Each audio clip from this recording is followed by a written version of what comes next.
secours à la duchesse et ont fait circuler le bruit de sa mort. Anne d'Autriche elle-même crut à son décès. Aramis est arrivé au chevet du gouverneur général des Jésuites qui se meurt. L'ordre a besoin de posséder un grand secret d'État pour faire pression sur la reine et léguera les fonctions de gouverneur général des Jésuites à celui qui lui apportera ce secret. Aramis a donc remis une lettre expliquant le secret du jumeau de Louis XIV au mourant, qui l'emporte dans la tombe en nommant Aramis nouveau gouverneur général.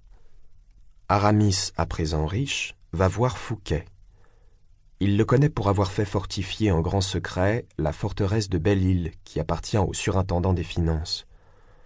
Fouquet bénéficie ainsi d'une place forte et de garnison, qui lui assure à terme la possibilité de faire la guerre au roi avec son armée. Au moment de la visite d'Aramis, Fouquet est dans une situation très délicate. Colbert, qui veut sa place, trame sa disgrâce. Fouquet n'a presque plus d'argent, et Colbert s'évertue à le ruiner en lui faisant sortir, pour le roi, des sommes colossales des caisses de l'État. Il a le projet d'une fête donnée en l'honneur du roi à Vaux, château de Fouquet, qui devrait ruiner définitivement ce dernier. Aramis propose 10 millions à Fouquet pour donner cette fête. Fouquet le remercie chaudement mais s'étonne. Que veut-il en échange ? « Je veux sur le trône de France un roi qui soit dévoué à M. Fouquet, et je veux que M. Fouquet me soit dévoué. »« Oh » s'écria Fouquet en lui serrant la main, « quant à vous appartenir, je vous appartiens bien. Mais croyez-le bien, mon cher d'Herblay, vous vous faites illusion. »« En quoi ? » ?»« Jamais le roi ne me sera dévoué. Je ne vous ai pas dit que le roi vous serait dévoué, ce me semble. Mais si, au contraire, vous venez de le dire. Je n'ai pas dit le roi, j'ai dit un roi. N'est-ce pas tout un ? Au contraire, c'est fort différent. Je ne comprends pas. Vous allez comprendre. Supposez que ce roi soit un autre homme que Louis XIV. Un autre homme ? Oui, qui tienne tout de vous. Impossible. Même son trône. Bon, vous êtes fou. Il n'y a pas d'autre homme que le roi Louis XIV qui puisse s'asseoir sur le trône de France. Je n'en vois pas. Pas un seul. J'en vois un, moi. À moins que ce ne soit monsieur, dit Fouquet en regardant Aramis avec inquiétude. Mais, monsieur, ce n'est pas monsieur.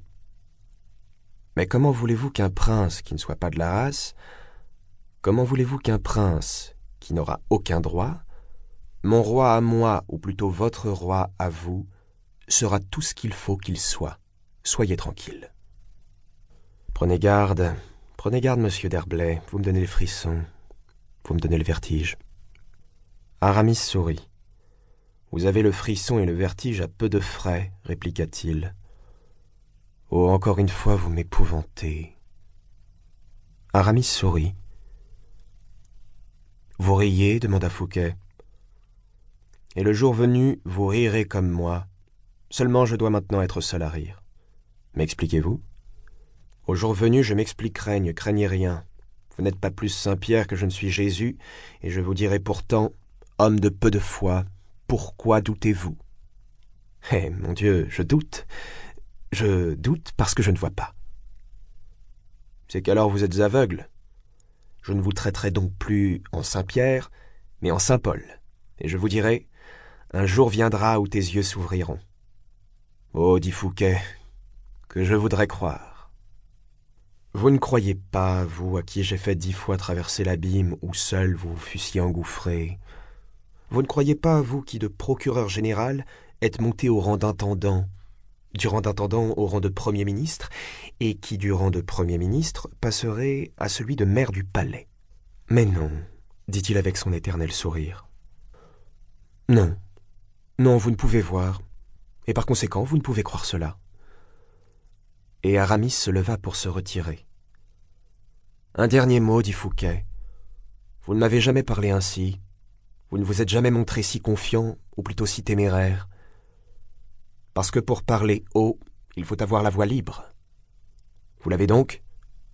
Oui. Depuis peu de temps, alors. Depuis hier. Oh, monsieur d'Herblay. Prenez garde, vous poussez la sécurité jusqu'à l'audace. Parce que l'on peut être audacieux quand on est puissant. Vous êtes puissant ? Je vous ai offert 10 millions, je vous les offre encore. Fouquet se leva troublé à son tour. Pour continuer à écouter ce livre audio gratuitement, cliquez sur le lien dans la description et vous pourrez l'écouter en entier sans frais grâce à l'essai de 30 jours d'Audible.